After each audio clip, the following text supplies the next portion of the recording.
السلام علیکم ورحمۃ اللہ۔ الحمد للہ رب العالمین، والصلاة والسلام علی سید المرسلین وعلی آلہ وصحبہ اجمعین، اما بعد۔ آج میں آپ حضرات کو نئے سال کے اوپر کچھ بتانا چاہتا ہوں کہ آخر کیوں نیا سال منانا جائز نہیں۔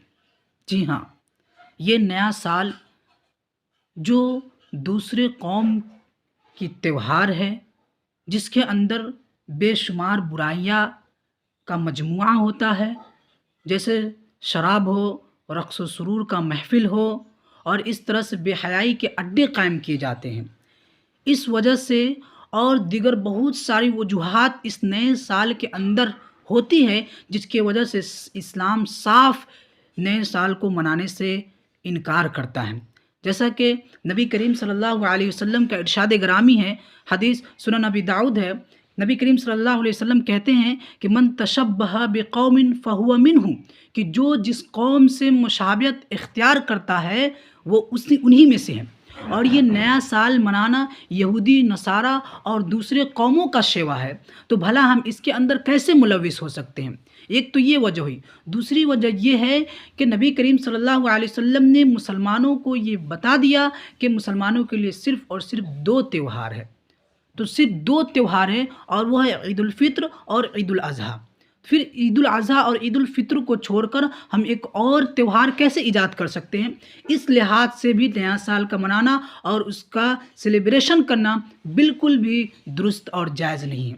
اسی طرح بے شمار دلیلیں اور احادیث اس بات پر دال ہے کہ یہ نیا سال جس کے اندر متعدد طریقے کے برائیاں کو انجام دیتے ہیں، اور بہت سے لوگ اس کو نہیں سمجھ پاتے ہیں۔ ہمیں چاہیے تھا کہ اس نئے سال کے موقع سے ہمیں اپنے آپ کا محاسبہ کرنا چاہیے، خود احتسابی، سیلف اکاؤنٹیبلٹی اور سیلف ریفلیکشن ہمیں کرنا چاہیے تھا، اپنے اعمال کا جائزہ لینا چاہیے تھا۔ ہم نے ان پورے سال میں کیا کیا ہے، ہم نے اللہ تبارک و تعالیٰ کو راضی کیا یا ناراض کیا ہے، ان تمام چیزوں کا ہمیں خیال رکھنا چاہیے۔ ہمیں اللہ تبارک و تعالیٰ نے ہمارے وقت کو محدود رکھا ہے، ہمارے جو عمر ہے وہ محدود ہے، ایک محدود حد تک ہے۔ اس لحاظ سے ہمیں یہ سوچنا چاہیے کہ ہمیں اللہ تبارک و تعالیٰ نے جو عمر عطا کی تھی اس میں سے ہمیں 1 سال گنوا دیا ہے، اور اب ہم موت کے اور بھی زیادہ قریب ہو گئے۔